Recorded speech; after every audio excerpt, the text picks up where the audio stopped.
بسم اللہ الرحمن الرحیم الصلاۃ والسلام علیک یا رسول اللہ وعلی آلک واصحابک یا حبیب اللہ۔ السلام علیکم۔ اہل سنت کا ادنا خادم عبدالحمید چشتی عرض گزار ہے کہ فضل چشتی کے خاص نمائندے غالباً محمد عثمان نے 14 دسمبر 2022 کو قریب مغرب فقیر کے بیٹے عزیزم محمد مہر سعید سلمہ اللہ تعالیٰ کو فون کیا تو انہوں نے بتایا کہ ابا جی ماشاءاللہ حرمین طیبین کی حاضری کے لیے ملتان ایئرپورٹ پر ہیں۔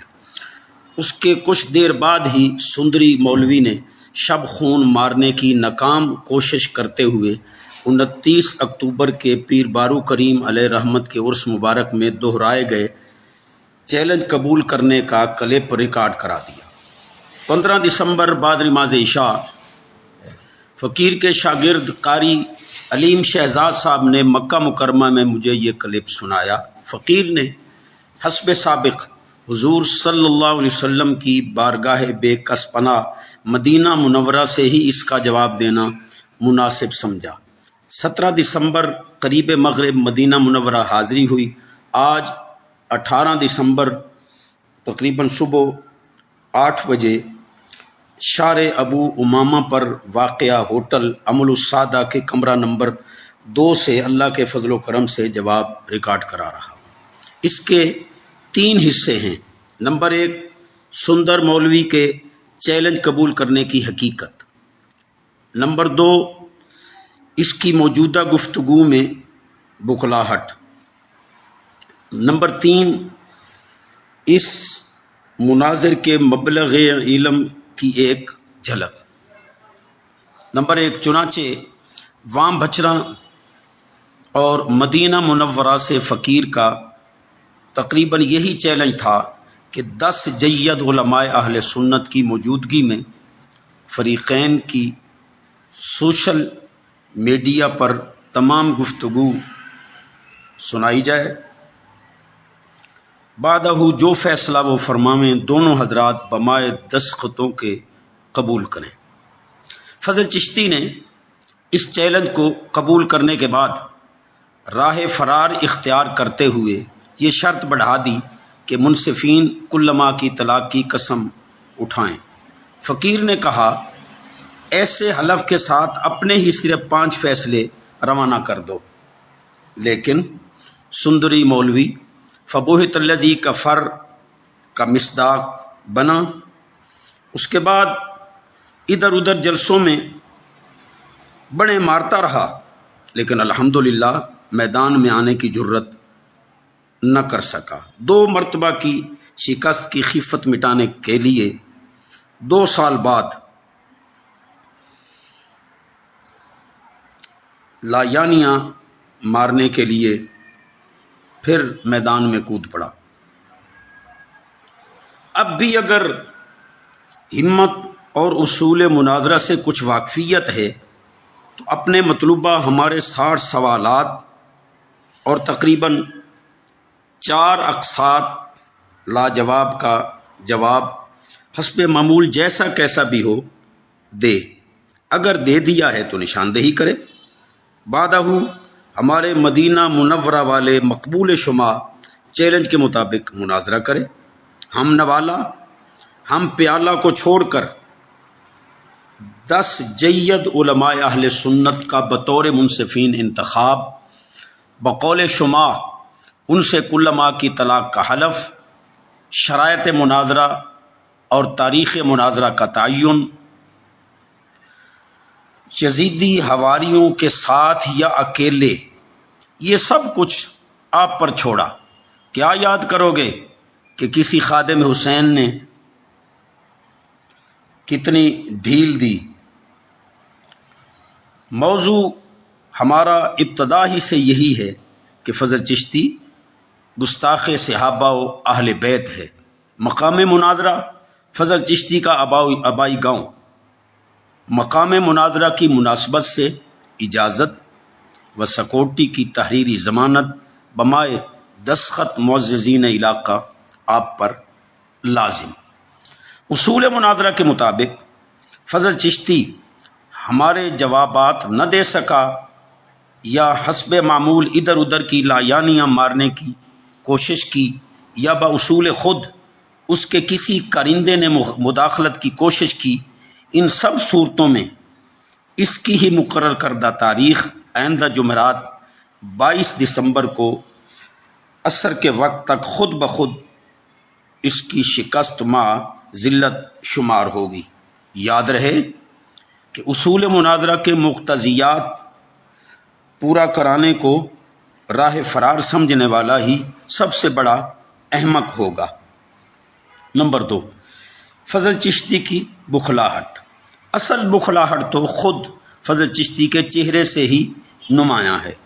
29 اکتوبر ظہر کے بعد چیلنج کیا گیا، 14 دسمبر کو قبولیت کا دعویٰ، پورا 1.5 ماہ یعنی 45 یوم گزر گئے جس کو یہ چند روز کہہ رہا ہے۔ ذرا اتنا تو بتا دے کہ چند کا اطلاق کتنے پر آتا ہے۔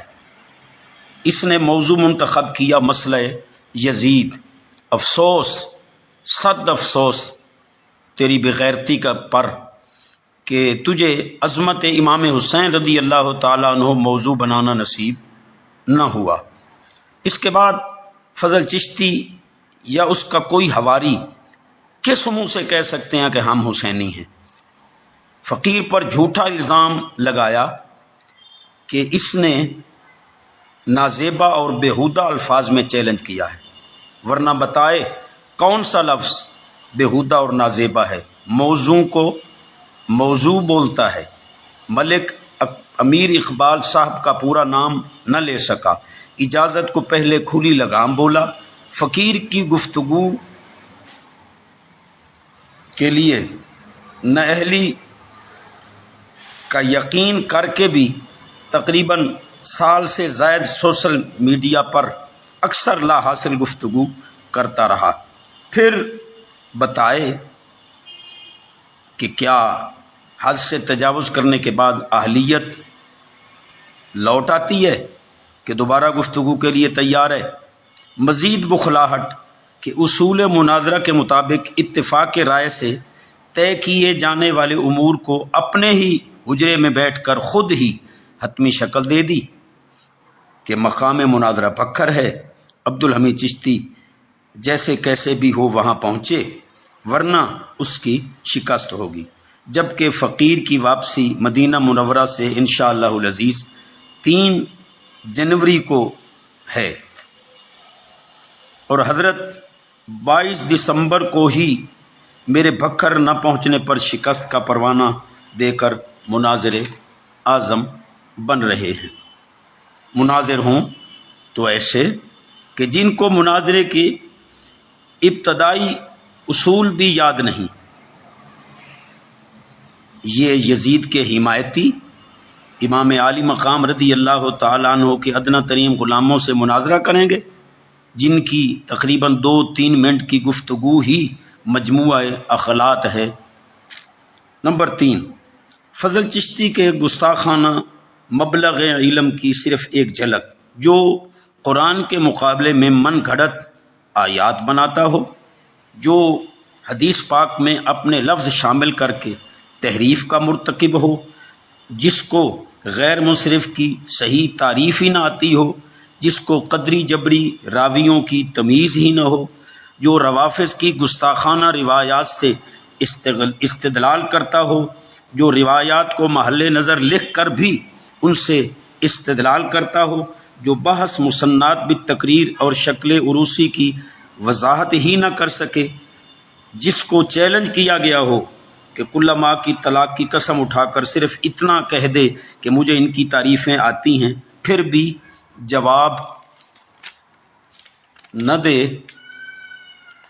جو حضرت علی کرم اللہ وجہ الکریم کی بیعت کو جبری اور باطلہ لکھے، جو حدیث رسول صلی اللہ علیہ وسلم کا مذاق اڑا کر امام حسن رضی اللہ تعالیٰ عنہ کی صلح کو ڈر یا خوف سے تعبیر کرے، جو خون رسول صلی اللہ علیہ وسلم کے علو للدین قربانی کو باطل اور غلو لکھے، جو یزید کے حق میں تو جھوٹی روایات کو بھی مانے لیکن امام حسین رضی اللہ تعالیٰ عنہ کی شان میں صحیح روایات کا بھی انکار کرے، جو صحابی رسول صلی اللہ علیہ وسلم ورضی اللہ عنہ کو چلاک لومبڑی لکھے، معاذ اللہ ثم معاذ اللہ نقل کفر نباشد، خدا کی شان بے نیازی کہ وہ بھی اپنے آپ کو مناظر سمجھے اور مفتی عرب و عجم اور امام الغیرت کہلائے۔